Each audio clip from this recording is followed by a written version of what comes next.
guys আপোনালোকে ভাল খবৰ পাই আছে নহয় গোটেই ফেচবুক ইউটিউব ইনষ্টাগ্ৰামলৈকে চবতে দেখা পোৱা গৈ আছে অসম এতিয়া এটা বেলেগ পথত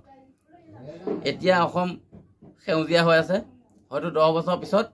ৰঙা হালধীয়া বহুত কিবা কিবি হোৱা চান্স আছে মোৰ কিন্তু বহুত ভাল লাগিছে অসমত ইমান ডাঙৰ ডাঙৰ কোম্পানী আহিছে ইমান ডাঙৰ ডাঙৰ মানুহ আহিছে 50,000 কৰোৰ টকা ইনভেষ্ট কৰিছে অসমৰ ৰং এতিয়া সলনি হ'বলৈ গৈ আছে মই ভাবো আপোনালোকেও এইটো কথাক লৈ এইটো নিউজক লৈ বহুত সুখী আৰু নহব কিয় যিখন অসমত ভাল ডাঙৰ সংস্থাপন নাই য'ত কামৰ অভাৱ তেনেকুৱা এখন ঠাইত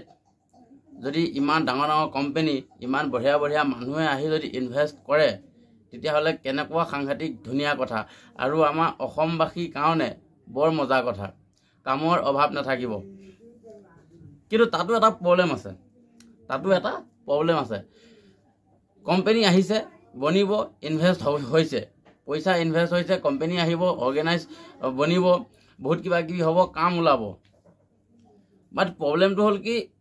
যি হিচাপত কাম হ'ব লাগে সেইটো হিচাপত কাম হ'বনে বুজি পোৱা নাই মই ক'বলৈ গৈছোঁ শুনক আমাৰ অসমৰ এতিয়া যিটো পৰিস্থিতি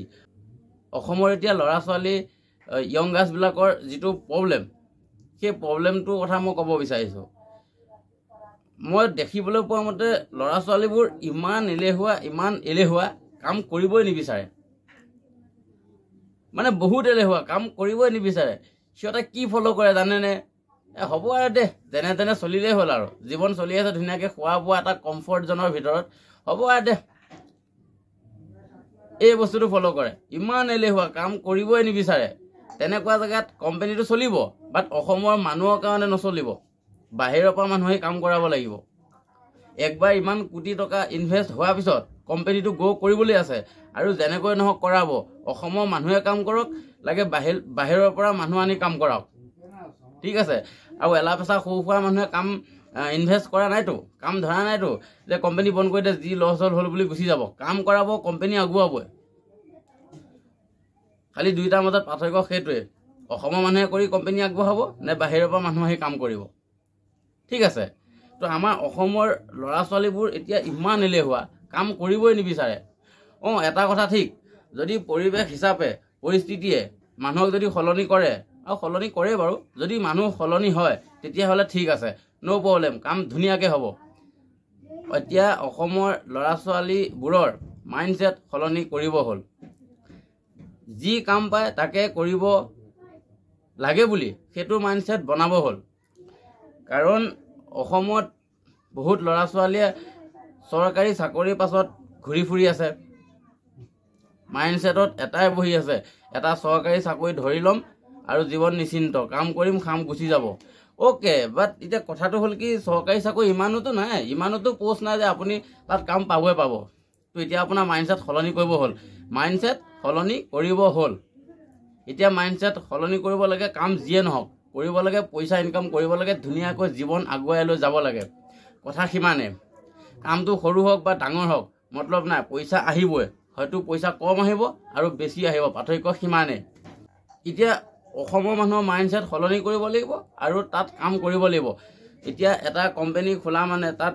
বিভিন্ন বস্তু বনোৱা মানে সৰুৰ পৰা ডাঙৰ কাম সকলো কাম ওলাব ঠিক আছে তাতে আৰু এটা প্ৰব্লেম আহি পৰিব অসমৰ মানুহৰ যিটো এটিটিউড সৰু কাম এটাটো কৰিবলৈ নিদিব ন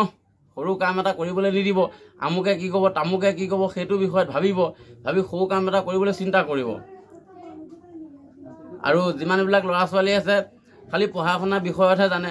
ধুনীয়াকৈ পঢ়া শুনা কৰিছে ডিগ্ৰী পেপাৰ এখন আছে বাকী জীৱনটো চলিবলৈ কেনেকুৱা বেছিক বাহিৰৰ কাম হওক পৃথিৱীৰ বাহিৰবিলাক পঢ়া লিখা বাদে যিবিলাক কাম কৰিব লগা হয় প্ৰয়োজন হয় সেইবিলাকৰ বিষয়টো নলেজে নাই আৰু কৰিও পোৱা নাই আৰু তাৰ ভুলটো হ'ল মাক বাপেকহঁতে শিকোৱা নাই মাক বাপেকহঁতে অনলি পঢ়া শুনা কৰ আৰু চাকৰি এটা ধৰ সেই বুলিয়ে শিকাই ডাঙৰ কৰিছে তো সেইসকলে এতিয়া এইটো যিটো জন্মগত মাইণ্ডছেট সেইটো দুদিনত বা দুবছৰত কেনেকৈ সলনি কৰিব ইমান সহজো নহয় তো প্ৰব্লেম সেইটো এটা এতিয়া আনে কি ক'ব সেইটো বুলি ভাবি সৰু কাম এটা নকৰিব তো সেই সৰু কামটো ক'ৰ পৰা কৰিব কোনে কৰিব বাহিৰৰ পৰা মানুহে কৰিব তো আমাৰ অসমৰ ল'ৰা ছোৱালী মাইণ্ডছেট এতিয়া সলনি কৰিব হ'ল আৰু 10 বছৰৰ ভিতৰত অসম এটা বেলেগ পৰ্যায় যাব ঠিক আছে এতিয়া অসমৰ মাইণ্ডছেট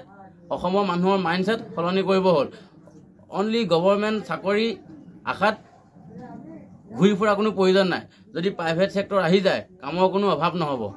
বাছ কৰিবলৈ আপোনাৰ দম লাগিব বাহুবল লাগিব আৰু কৰিবলৈ কলিজা লাগিব সিমানে কাম কৰি যাওক আৰু আগুৱাই যাওক সৰু কাম ডাঙৰ কাম